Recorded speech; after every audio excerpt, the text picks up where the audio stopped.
Spending the holidays with my ex-girlfriend's family turned out to be the toughest weekend ever. They lived in another state, Vermont, while Kaylee and I were in Long Island, New York.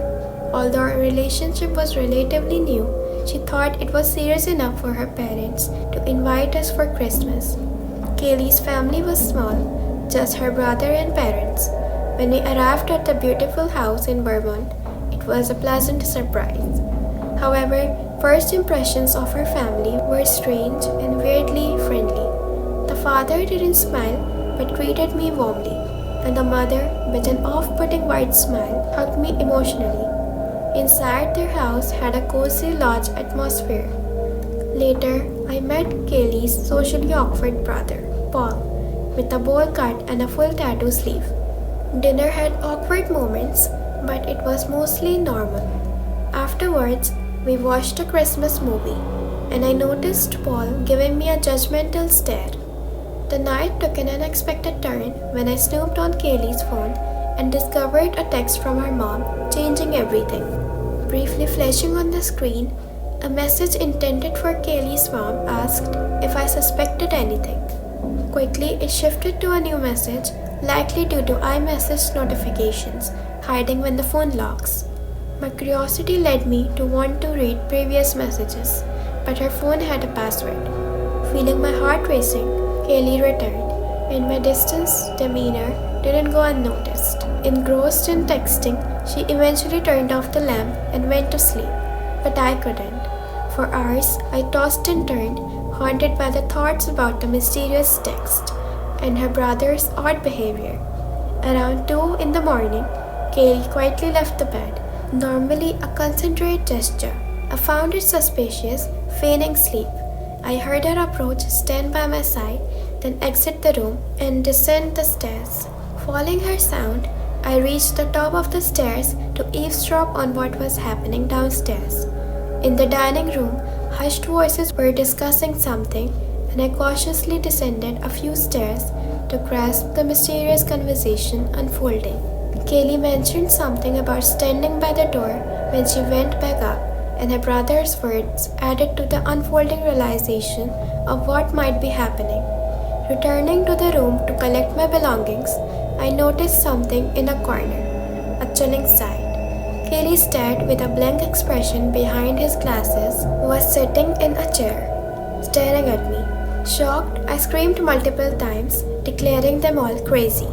Rushing to my car, I grabbed the keys and sped out of their driveway without hesitation.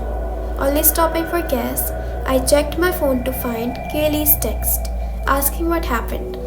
Choosing not to respond until later that night, I expressed my confusion and discomfort, making it clear I wanted no further contact. Despite the unsettling events, I refrained from reporting it, knowing there were no concrete proof of the unsettling encounter. Unsurprisingly, she never replied.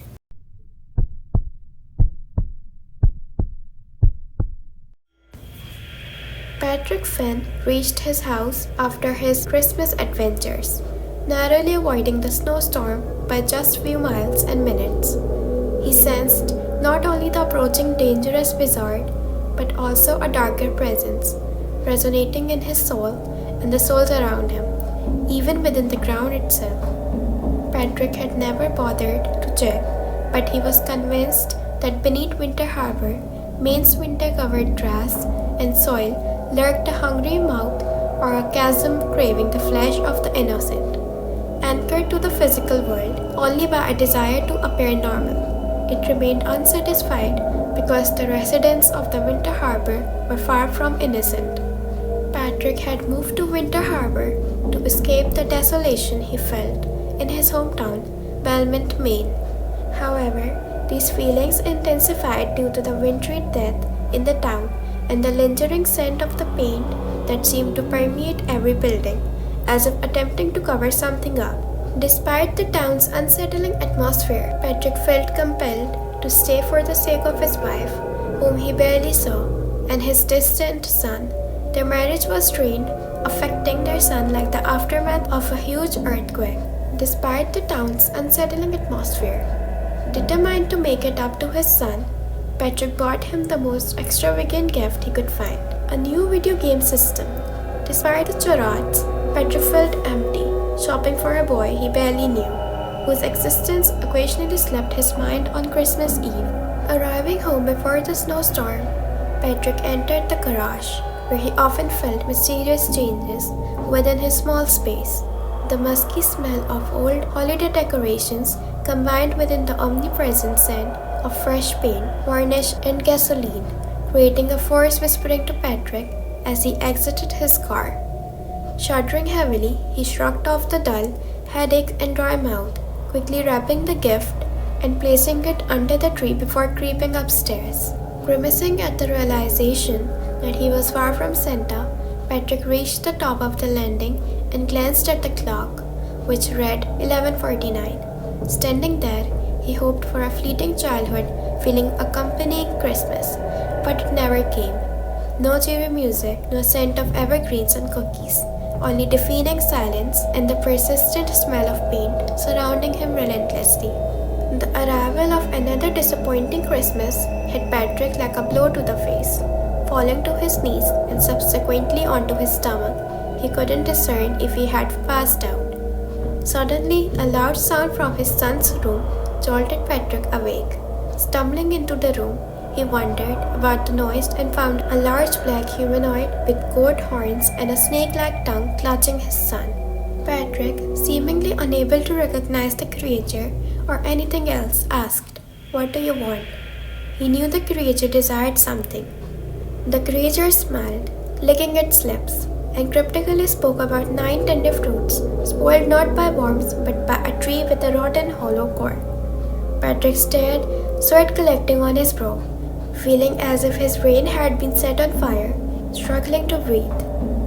Unable to comprehend, Patrick stammered, "I can't say I understand." The creature smiled again, explaining, "Not by the love of a dying star can a planet be torn, but by the eruption of its most sacred peaks. I desire the treasure from which you hope to find salvation. The gift for your boy, it is a gift for me now." Though Patrick couldn't fathom why the creature wanted the game system, he felt compelled to give it up. Bolting downstairs, he grabbed the box, clutching it tightly, and sprinted back to his son's room. The creature, upon arrival, thrust Patrick's son onto the floor, holding out a long, beckoning hand. Handing over the present, Patrick felt as if he were forced himself, exchanging eternity for a single moment of gratification. The creature licked its lips once more and vanished in the time it took Patrick to blink. Alone, Patrick fell to his knees, embracing his son, expecting gratitude or love. He heard nothing. Looking down, he found his son withering away, becoming the shadows of the night around him. In that moment, Patrick realized he was entirely alone, swallowed by the chasm beneath his feet. He stumbled into the garage, sitting down and embracing his solitude, in communion with the musky smell of paint that beckoned invitingly.